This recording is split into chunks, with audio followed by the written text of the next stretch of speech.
సంక్రాంతి సంక్రాంతి వచ్చిందంటే ఎంత పండగ అందరికీ. చాలా ఇది ఆ నారాయణ సేవ చేసేవాళ్ళు, ఆ గోవులు వెళ్ళేవాళ్ళు ఎంత అద్భుతంగా ఉంటుందంటే పల్లెటూరులలో అంతా చేస్తే ఆ గొబ్బిలు పెట్టి పూలు పెట్టి ఎంతో అందమైనటువంటి పండగ. దేనికోసం ఇది? భోగికి ముందు చేరాలి మకర సంక్రాంతి చూడాలి, చాలు చాలు మనకింకా వలదు వలదు ఇక జన్మ. ఇంత అద్భుతం తెలుసా? ఈ భోగికి ముందు అన్ని పాత నెగిటివ్స్ అన్నీ కొట్టుకోబోతుందంట. దక్షిణాయన కాలం పోయి ఆ సంక్రాంతి రోజు మకర సంక్రమణంతో ఉత్తరాయణ పుణ్యకాలం పెరుగుతుందట.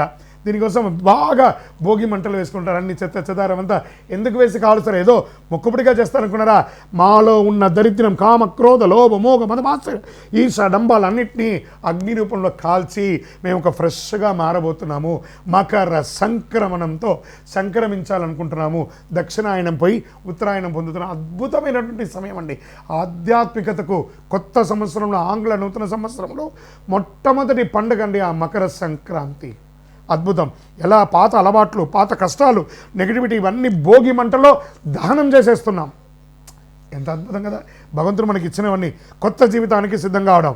ఆచారాలు, తెల్లవారుజామున భోగి మంటలు, ఇంటి ముందు ముగ్గు, గొబ్బిళ్ళు, ఇంటి శుభ్రత, పాత వస్తువులు తొలగింపు, భోగి ఫలం, రోగాలు తగ్గుతాయి, మనసుకు తేలిక, ఇంట్లో శుభ్రత.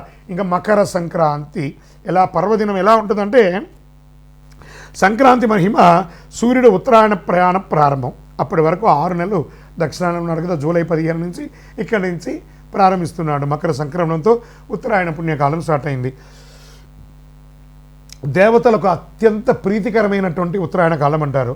దాన ధర్మాలకు విశేష ఫలం అని చెప్తారు. ఏ విధమైనటువంటి పితృదేవతలకు తర్పణం వదులుతారు కొంతమంది.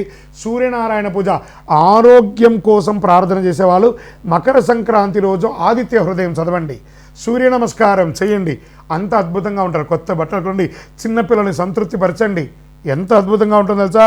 పాయసం, చెరుకు, ఇవన్నీ పొంగలి, ఇవన్నీ చెరుకు పెట్టి కుండల్లో, ఇవన్నీ పల్లెటూరులో చాలామంది ఇది చేస్తూ ఉంటారు. ప్రయత్నం చేయండి.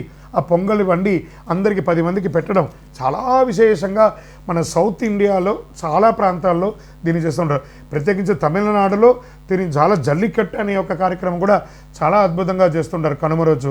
ఈ సంక్రాంతి పండుగ చాలా విశేషంగా ఉభయ తెలుగు రాష్ట్రాల్లో కూడా చాలా చోట దీన్ని చాలా గొప్పగా చేస్తూ ఉంటారు. మరి ఈ యొక్క రోజులో ఏం దానం ఇవ్వాలి? బెల్లం దానం ఇవ్వాలి, నువ్వులు దానం ఇవ్వాలి, నువ్వుల ఉండ తినాలి.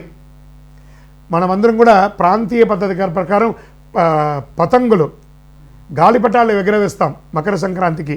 చాలా ఒక అన్నదమ్ములు, అక్క చెల్లెలు, భార్యాభర్తలు, పిల్లలు, బిడ్డ, అల్లుడు కలిసి కట్టి ఆనందంగా సంబరంగా చేసుకునే ఒక మహత్తరమైనటువంటి పండుగ ఏదైనా ఉందంటే సంక్రాంతి. మకర సంక్రాంతి, మకరుడు మారుతున్నటువంటి సంక్రాంతి. ఈ కనుమ పండుగ వచ్చేసింది అనుకుందాం. కనుమ ప్రాముఖ్యత ఏంది? వ్యవసాయదారులకి. అంటే ఒక దున్నపోతు ఉంటుంది సరా, దాన్ని కొట్టి కొట్టి దున్ని దున్ని దున్ని దున్ని కట్టబెట్టి దున్నుతూనే ఉంటారు. దున్నపోతు కూడా ఒకరోజు వస్తుందంటారు చూస్తారా, కనుమండి. ఆ సాక్షాత్ ఆ యొక్క కల్ప వృక్షం అండి, భూలోక కల్ప వృక్షం ఏదైనా ఉందంటే ఆవే అండి. ఆ ఆవునికి చక్కగా పూజ చేసి, ఆ చక్కగా అలంకారాలు చేసి, ఎంత అద్భుతంగా కనుమ భోజనం చేయడము, అందరిని పిలిచి సమబంతి భోజనం చేయడము, పశువులకు అలంకరణ చేయడము, ఆ పశువుల్ని కులదేవతగా ప్రార్థన చేయడము, హారతి ఇవ్వడము, పూజ చేయడము, ఆకుకూరలు, పండ్లు అవన్నీ కూడా తినిపించడము, పశు వ్యాభివృద్ధి దాన్ని చేయడం వల్ల పశు సమృద్ధి పెరుగుతుందట, పాల ఉత్పత్తి పెరుగుతుందట, వ్యవసాయం పెరుగుతుందట. ఇవన్నీ కూడా అంత అద్భుతమైనటువంటి కనుమ రోజు ఆ యొక్క ఆవులకి, దొరలకన్నిటి కూడా చక్కగా ఇదేనే జల్లికట్టుగా కూడా చాలా అద్భుతంగా చేస్తుంటారు. భోగి చెడును వదలడం, సంక్రాంతి శుభాన్ని ఆహ్వానించడం, కనుమ కృతజ్ఞతగా జీవించడం. ఈ 3 పాటిస్తే జీవితం సమృద్ధిగా ఉంటుంది. కొత్త ఆశలు, కుటుంబ కలయిక, ఆర్థిక స్థిరత్వం, ఆరోగ్యం, శాంతి, ఆనందం ఇవన్నీ కూడా కలిసి వస్తుంది. అందరికీ కూడా మకర సంక్రాంతి శుభాకాంక్షలు.